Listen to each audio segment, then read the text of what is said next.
Hello everyone, welcome to Neso school. हम पढ़ रहे हैं how is federalism practised in India. हमने अभी तक तीन में से उन दो तरीकों के बारे में पढ़ लिया है जिनकी मदद से इंडिया में फेडरलिज्म को सक्सेसफुल बनाया गया और इंडिया में फेडरलिज्म को प्रैक्टिस किया गया। अब हम आ चुके हैं तीसरे तरीके पर, जिसका नाम है सेंटर स्टेट रिलेशंस, जहां पर हम ये समझेंगे कि कैसे सेंटर और स्टेट के बीच के रिश्तों को सुधार कर रिस्ट्रक्चर करके हमने फेडरलिज्म को इंडिया में सक्सेसफुल बनाया। हमारे इस लेक्चर का नाम है centre state relations in India. तो देखते हैं इस लेक्चर के टॉपिक्स। जैसे मैंने आप सभी को बताया, हमारे इस लेक्चर का एक ही टॉपिक होने वाला है जिसका नाम है सेंटर स्टेट रिलेशंस। यहाँ पर हम ये समझेंगे कि कैसे हमने सेंटर और स्टेट के रिलेशंस को रिस्ट्रक्चर किया, उनका पुनर्गठन किया, जिसकी मदद से इंडिया में हम फेडरलिज्म को प्रैक्टिस कर पाए सक्सेसफुली। ये टॉपिक आपके चैप्टर में यहां से लेकर यहां तक दिया गया है। तो बिना किसी देरी के शुरू करते हैं और देख लेते हैं हमारा सबसे पहला पॉइंट। यहाँ पर लिखा है, Restructuring the center-state relations is the third way in which federalism has been strengthened in practice। मतलब यहाँ पर लिखा गया है कि इंडिया में जब हमने सेंटर और स्टेट के बीच के रिलेशंस को, इनके रिश्तों को, कि किस तरीके से सेंटर और स्टेट के बीच में पावर को शेयर किया जाएगा, कैसे ये एक दूसरे के साथ मिलजुल कर काम करेंगे, जब हमने इन रिलेशंस को रिस्ट्रक्चर किया, मतलब इन रिलेशंस का हमने पुनर्गठन किया, तो उसके बाद हमें एक तीसरा तरीका मिल गया इंडिया में फेडरलिज्म को स्ट्रॉन्ग बनाने का, मजबूत बनाने का। अब बढ़ते हैं नेक्स्ट पॉइंट की तरफ। यहाँ लिखा है, how the constitutional arrangements for sharing power work in reality depends largely on how the ruling parties and leaders follow these arrangements. ये बहुत इंपॉर्टेंट पॉइंट है जिसके बेसिस पर हमारा ये टॉपिक बना है। यहाँ पर लिखा है कि हमारे कॉन्स्टिट्यूशन में जो भी अरेंजमेंट्स दिए गए हैं, हमारे संविधान में जो भी प्रोविजंस दिए गए हैं पावर शेयरिंग स्ट्रक्चर को लेकर, ये किस तरीके से काम करेंगे रियलिटी में, असलियत में, ये डिपेंड करता है किसके ऊपर? हमारी रूलिंग पार्टीज के ऊपर और हमारे लीडर्स के ऊपर, कि ये दोनों किस तरीके से इन अरेंजमेंट्स को फॉलो करेंगे। हमने पिछले लेक्चर्स में ये पढ़ा था कि कॉन्स्टिट्यूशन में प्रोविजंस लिख देना काफी नहीं होता है किसी भी देश को फेडरल बनाने के लिए या फेडरलिज्म को सक्सेसफुल बनाने के लिए। प्रोविजंस के साथ साथ ये भी जरूरी होता है कि हम उन प्रोविजंस को, उन अरेंजमेंट्स को असलियत में फॉलो भी करें। अगर हम कॉन्स्टिट्यूशन में लिखे गए प्रोविजंस को सही तरीके से फॉलो करेंगे, उसी के बाद हम फेडरलिज्म को, फेडरल स्ट्रक्चर को सक्सेसफुल बना पाएंगे किसी भी देश में। सिर्फ प्रोविजंस का लिख देना काफी नहीं होता है। अब ये जो प्रोविजंस हमारे कॉन्स्टिट्यूशन में लिखे जाते हैं, इनको पूरा कौन करता है, इनको फॉलो कौन करता है? हमारे देश के लीडर्स। फॉर एग्जाम्पल, जब इंडिया में लिंग्विस्टिक स्टेट्स बनाई गई या जब इंडिया में लैंग्वेज पॉलिसी आई, तो वो हमारे लीडर्स ने मिलकर बनाई। हमारी जो रूलिंग पार्टी थी, हमारे जो लीडर्स थे, उन्होंने आपस में डिस्कशंस किए, उन्होंने डिसीजंस लिए, उसके बाद जाकर हमारे देश में उस फेडरल स्ट्रक्चर को हमने फॉलो किया। सिमिलरली, जब फेडरलिज्म का बेसिक आइडिया कि कैसे सेंटर और स्टेट के बीच में पावर को शेयर किया जाएगा, ये स्ट्रक्चर कब फॉलो होगा, कैसे फॉलो होगा, ये किस पर डिपेंड करता है? हमारे लीडर्स पर, हमारी पार्टीज पर, कि ये जो पार्टीज हैं, ये जो लीडर्स हैं, ये किस तरीके से पावर को शेयर करेंगे एक दूसरे के साथ। कैसे जो सेंटर में लीडर्स हैं, जो हमारे रूलिंग पार्टीज हैं, वो किस तरीके से स्टेट गवर्नमेंट्स के साथ पावर शेयर करेंगी, किस तरीके से करेंगी, कितनी करेंगी, ये सब किस पे निर्भर है? हमारी रूलिंग पार्टीज और लीडर्स के ही ऊपर। इसीलिए यहाँ पे लिखा गया है कि कॉन्स्टिट्यूशन में जो भी हमारे अरेंजमेंट्स दिए गए हैं पावर शेयरिंग को लेकर, ये किस तरीके से काम करेंगे, कैसे काम करेंगे असलियत में, ये डिपेंडेंट है हमारे लीडर्स के ऊपर, हमारी रूलिंग पार्टीज के ऊपर, कि वो कैसे इन अरेंजमेंट्स को, इन प्रोविजंस को फॉलो करते हैं। अब बढ़ते हैं हमारे अगले पॉइंट के तरफ। For a long time, the same party ruled both at the center and in most of the states. अब यहाँ पर दो फेजेस की बात की जा रही है। सबसे पहला फेज हम यहाँ पर पढ़ेंगे और वो है 1990 से पहले, मतलब 1990 से पहले का। और दूसरा फेज होगा हमारा 1990s के बाद का, मतलब 1990 के बाद का। यहाँ पर बात की जा रही है 1990 से पहले। अगर आप हमारे देश की पॉलिटिकल हिस्ट्री को देखेंगे 1990 से पहले की, तो आपको ये पता चलेगा कि इंडिपेंडेंस के बाद से 1990s के बीच तक एक पॉलिटिकल पार्टी थी जिनका सबसे ज्यादा रूल रहा। मतलब एक ही ऐसी पॉलिटिकल पार्टी थी हमारे देश में जो मेजॉरिटी ऑफ टाइम सबसे ज्यादा बार जीती 1947 के बाद से 1990 तक। और वो पॉलिटिकल पार्टी थी हमारी इंडियन नेशनल कांग्रेस। उनको सबसे ज्यादा बार पावर में लाया गया हमारे देश में। तो 1990 से पहले क्या था? एक ही पॉलिटिकल पार्टी ऐसी थी जो कि सेंटर में भी थी और काफी सारी स्टेट्स में भी थी। मतलब ये सेंट्रल गवर्नमेंट में भी थी, साथ ही साथ इनकी गवर्नमेंट कई सारे स्टेट्स में भी फॉर्म थी। अब इसकी वजह से क्या हुआ? The state governments did not exercise their rights as autonomous federal units. अब क्योंकि सेंटर में भी सेम गवर्नमेंट थी, सेम रूलिंग पार्टी थी, स्टेट में भी सेम पॉलिटिकल पार्टी थी, तो उस वजह से क्या हुआ, जो भी स्टेट गवर्नमेंट्स थी वो सही तरीके से अपनी पावर्स को एक्सरसाइज नहीं कर पाई, यूज नहीं कर पाई। जो भी पावर्स कॉन्स्टिट्यूशन में उनके लिए लिखी गई थी कि ये पर्टिकुलर पावर स्टेट गवर्नमेंट की है, ये सेंट्रल गवर्नमेंट की है, वो अपने हिस्से की पावर्स को ऑटोनॉमस तरीके से, मतलब कि इंडिपेंडेंटली, स्वतंत्र होके अपने डिसीजंस को वो खुद नहीं ले पाई। ऐसा क्यों? क्योंकि सेंटर में जो पार्टी थी वो उन्हीं की पार्टी थी। तो यहाँ पे स्टेट गवर्नमेंट के जो भी लीडर्स थे वो सेंट्रल लेवल के लीडर्स की बात मानते थे, उनके इंस्ट्रक्शंस को फॉलो करते थे। वो खुद से कोई इंडिपेंडेंटली डिसीजन नहीं ले पाते थे और ना ही वो अपनी सेंट्रल गवर्नमेंट के अगेंस्ट जाते थे। इसी वजह से काफी लंबे वक्त तक जो हमारी स्टेट गवर्नमेंट्स थी, जहां पर सेम पॉलिटिकल पार्टी थी सेंटर के जैसे, वो अपनी पावर्स को फ्रीली ऑटोनॉमस तरीके से एक फेडरल यूनिट की तरह, मतलब कि अपने खुद के डिसीजंस को वो खुद नहीं ले पा रही थी जो कॉन्स्टिट्यूशन में उनके लिए लिखे गए थे। अब देखते हैं next point. As and when the ruling party at the state level was different, the parties that ruled at the center tried to undermine the power of the states. यहाँ पर हमने ऊपर पढ़ा कि जब सेंटर और स्टेट में same parties थी तो कैसे स्टेट गवर्नमेंट अपनी पावर को फ्रीली एक्सरसाइज नहीं कर पाई। उसी तरीके से कुछ सिचुएशंस ऐसी भी थी जहां पर सेंटर और स्टेट में डिफरेंट पार्टीज थी। मतलब यहाँ पर स्टेट लेवल पे कोई दूसरी पार्टी रूल कर रही थी और सेंट्रल लेवल पर कोई दूसरी पार्टी रूल कर रही थी। अब क्योंकि सेंटर में अलग पार्टी थी, स्टेट में अलग पार्टी थी, इस वजह से क्या हो रहा था कि जो सेंट्रल पावर थी, मतलब सेंट्रल गवर्नमेंट जो थी, वो क्या कर रही थी, अंडरमाइन कर रही थी स्टेट की पावर्स को। मतलब वो स्टेट की पावर्स को कमजोर बनाने की कोशिश कर रही थी। कमजोर कैसे? वो स्टेट्स को पूरी पावर्स ही नहीं दे रही थी, स्टेट की पावर्स में इंटरफेयर कर रही थी, स्टेट को इंडिपेंडेंटली अपनी पावर्स अच्छे तरीके से, पूरे तरीके से इंजॉय नहीं करने दे रही थी, एक्सरसाइज या परफॉर्म नहीं करने दे रही थी।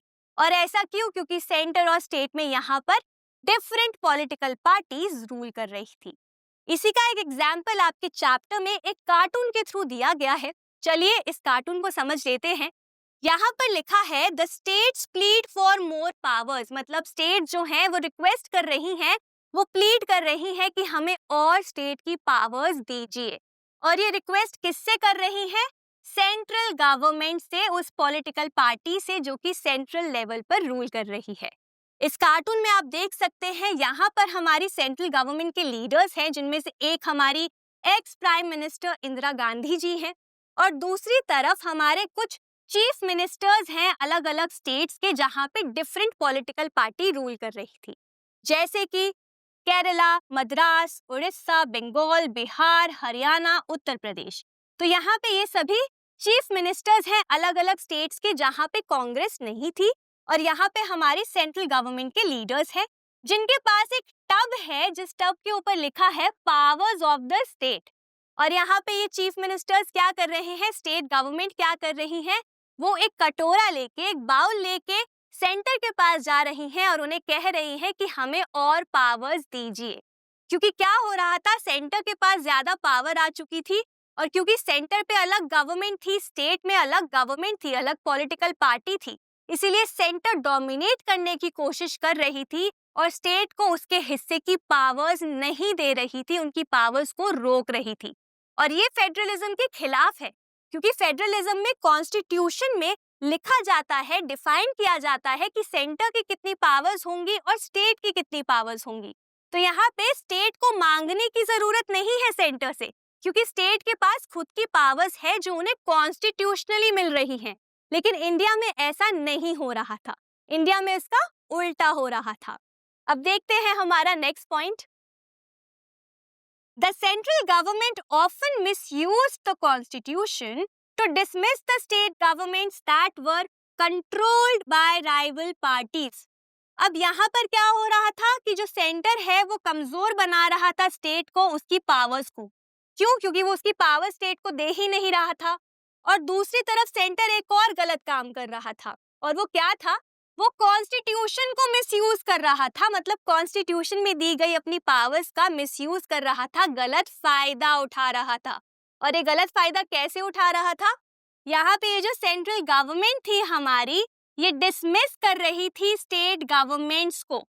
तो जो भी स्टेट गवर्नमेंट्स किसी और पार्टी की थी, वो उस स्टेट गवर्नमेंट को ही डिसमिस कर दे रही थी। डिसमिस का मतलब है हटा देती थी। हटाती कैसे थी? प्रेसिडेंशियल रूल के थ्रू, या फिर कई बार इलेक्शंस को पहले करवाकर।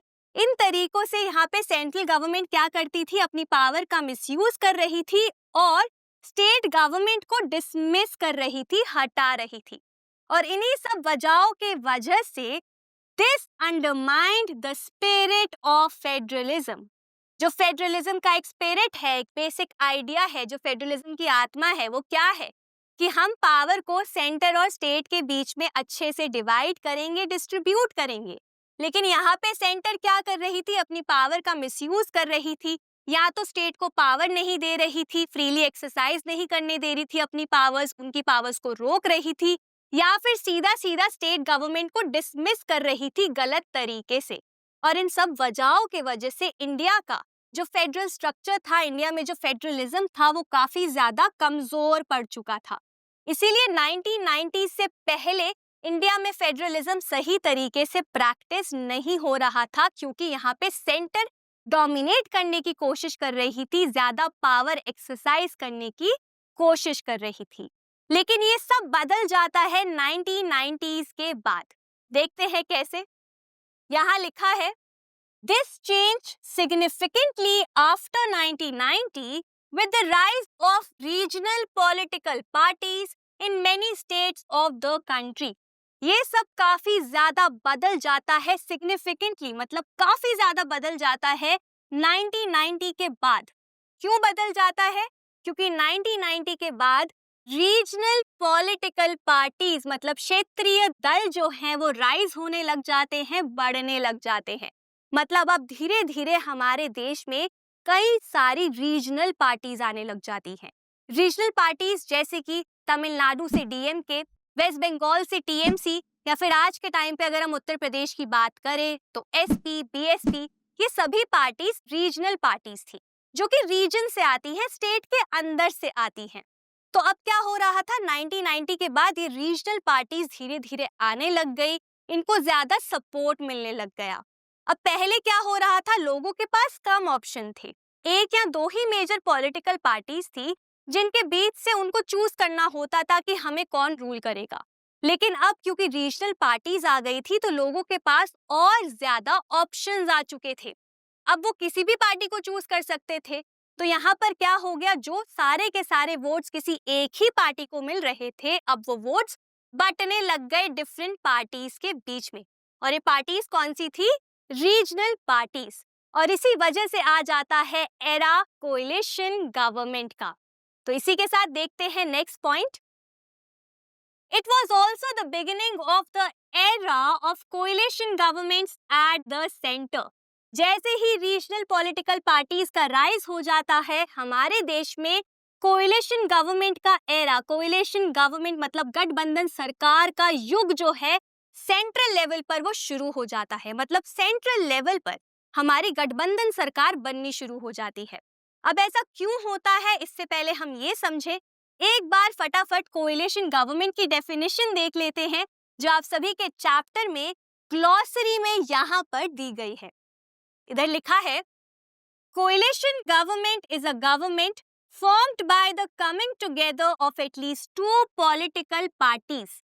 तो कोएलिशन गवर्नमेंट एक ऐसी गवर्नमेंट होती है जो कि तब फॉर्म होती है, तब बनती है जब कम से कम दो पॉलिटिकल पार्टीज साथ में आती हैं, एक दूसरे के साथ हाथ मिलाती हैं और सरकार को फॉर्म करती हैं, पावर में आ जाती हैं। तो जब दो या दो से ज्यादा पॉलिटिकल पार्टीज एक दूसरे के साथ हाथ मिलाती हैं और सरकार बनाती हैं, तो उसी सरकार को हम कोएलिशन गवर्नमेंट बोलते हैं। यहाँ लिखा है, usually partners in a coalition form a political alliance and adopt a common program.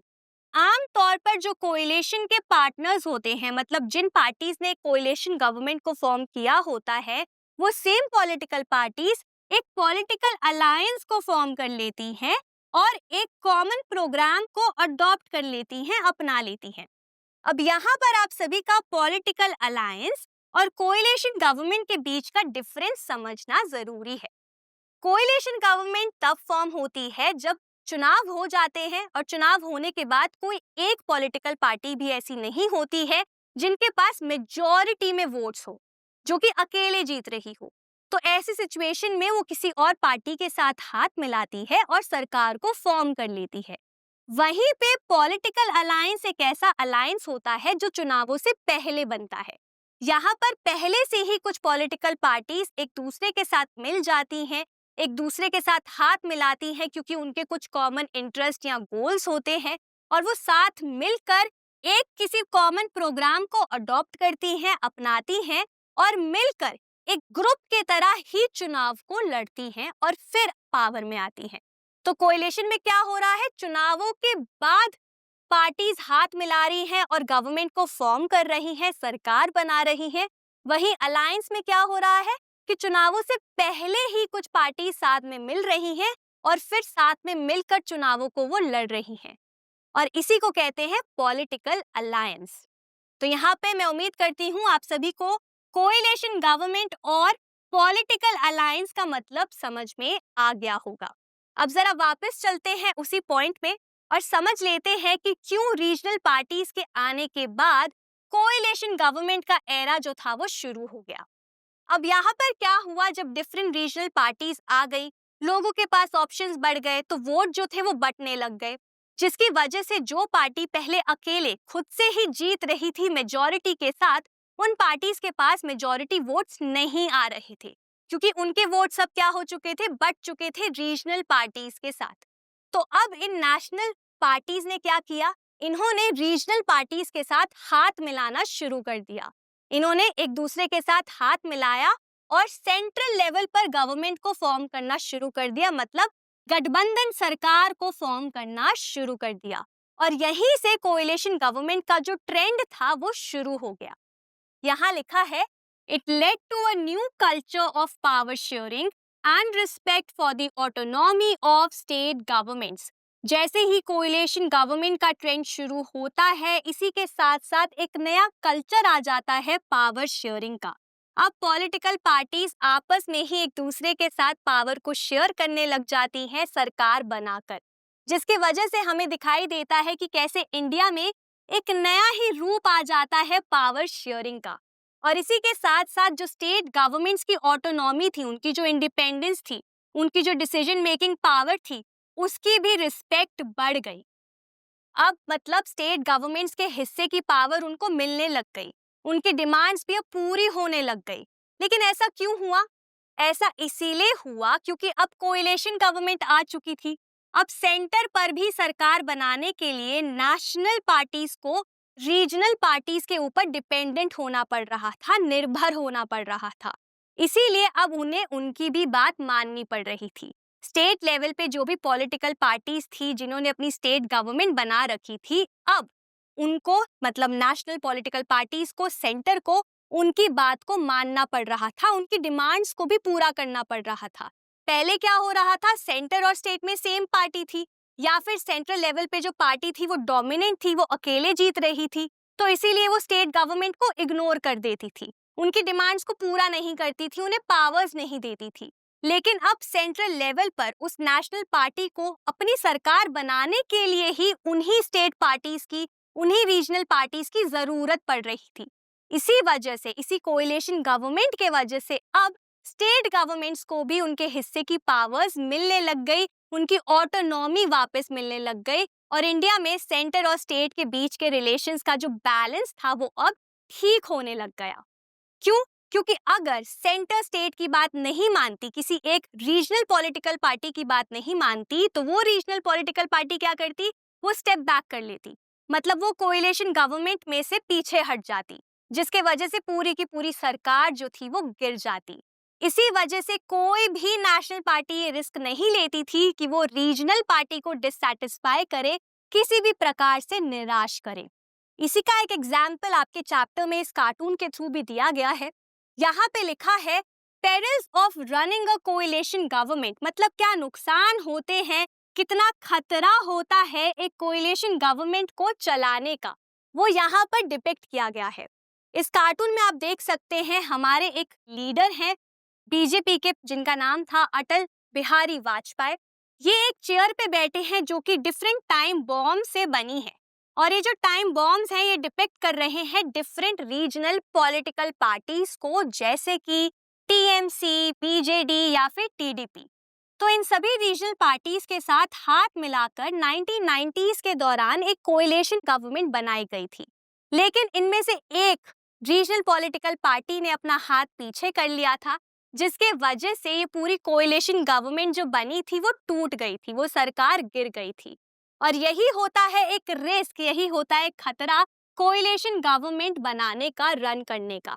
क्योंकि अगर इनमें से कोई एक टाइम बॉम्ब भी फूट गया, मतलब इनमें से कोई एक भी अगर पीछे हट गया, तो पूरी की पूरी ये सरकार गिर जाएगी, कोएलिशन गवर्नमेंट जो बनाई गई है वो गिर जाएगी। इसीलिए बहुत जरूरी होता है कि हम इस कोएलिशन गवर्नमेंट के जितने भी हिस्से हैं, मतलब जितनी भी पॉलिटिकल पार्टीज मिलकर इस गवर्नमेंट को बना रही हैं, हम उन सभी को सैटिस्फाइड रखें, इन सभी की डिमांड्स को पूरा रखें, इन सभी के साथ बातचीत करके ही कोई डिसीजन ले, वरना क्या होगा, सरकार गिर जाएगी। इसी वजह से स्टेट गवर्नमेंट्स की यहाँ पे जो रिस्पेक्ट थी वो बढ़ चुकी थी, इनकी ऑटोनॉमी की रिस्पेक्ट बढ़ चुकी थी, और अब स्टेट गवर्नमेंट और सेंटर के बीच का जो बैलेंस था, जो संतुलन था, वो बराबर होते जा रहा था। अब इसके बाद देखते हैं अगला point. This was supported by a major judgment of the Supreme Court that made it difficult for the central government to dismiss state governments in an arbitrary manner. अब क्या हो रहा था, एक तरफ हमने क्या किया, स्टेट गवर्नमेंट्स को ऑटोनॉमी दी, हमने उनको पावर्स दी कोएलिशन गवर्नमेंट के थ्रू, रीजनल पार्टीज के राइज के थ्रू। साथ ही साथ यहाँ पे सुप्रीम कोर्ट के एक जजमेंट ने भी इस बैलेंस को बराबर करा।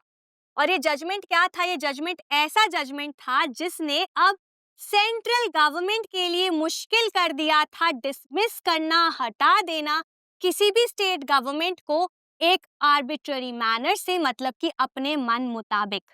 पहले हमने ये पढ़ा था कि कैसे कॉन्स्टिट्यूशन का मिसयूज हुआ था 1990s से पहले, जिसके वजह से काफी स्टेट गवर्नमेंट्स को डिसमिस किया जा रहा था अपने मर्जी से।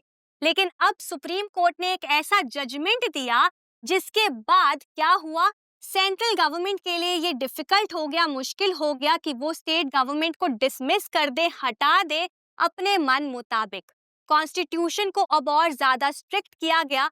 अब जुडिशरी ने भी इन्वॉल्व होना शुरू किया, इंटरफेयर करना शुरू किया, जिसकी मदद से सेंटर और स्टेट के बीच के जो रिलेशन थे उसको हमने रीस्ट्रक्चर कर दिया, उसको हमने और बेटर बना दिया। तो यहाँ पे हमने क्या किया, 1990 के बाद रीजनल पार्टीज का राइज हुआ, जिससे कोएलिशन गवर्नमेंट आई, स्टेट गवर्नमेंट्स को उनकी रिस्पेक्ट मिली, और साथ ही साथ सुप्रीम कोर्ट का ऑर्डर आया, सुप्रीम कोर्ट का जजमेंट आया, जिसकी मदद से अब सेंट्रल गवर्नमेंट जो थी वो अपनी पावर्स को मिसयूज नहीं कर सकती थी, और स्टेट गवर्नमेंट को अपनी मर्जी से डिसमिस नहीं कर सकती थी, हटा नहीं सकती थी। और इन्हीं तरीकों से सेंटर स्टेट रिलेशंस को हमारे देश में और बेटर किया गया, स्ट्रॉन्ग बनाया गया, जिसकी मदद से हमारे देश में, इंडिया में फेडरलिज्म को और ज्यादा स्ट्रेंथन किया गया। इसी के साथ हमारा ये टॉपिक, जिसका नाम था सेंटर स्टेट रिलेशंस, यहीं पर खत्म होता है। इसी के साथ हमारा ये टॉपिक, जहां पर हमें 3 तरीके पढ़ने थे फेडरलिज्म को प्रैक्टिस करने के इंडिया में, वो खत्म हो चुके हैं। सबसे पहले हमने लिंग्विस्टिक स्टेट्स के बारे में पढ़ा, उसके बाद हमने लैंग्वेज पॉलिसी को पढ़ा, और अब हमने सेंटर स्टेट रिलेशंस के रीस्ट्रक्चरिंग को पढ़ा और ये समझ लिया कि कैसे इंडिया में फेडरलिज्म को प्रैक्टिस किया जाता है और कैसे इंडिया में फेडरलिज्म को सक्सेसफुल बनाया गया। आज के लिए बस इतना ही। मैं उम्मीद करती हूँ कि आप सभी को ये लेक्चर अच्छा लगा होगा। अब मैं मिलूंगी आपसे अगले लेक्चर में एक नए और इंटरेस्टिंग टॉपिक के साथ। Thank you.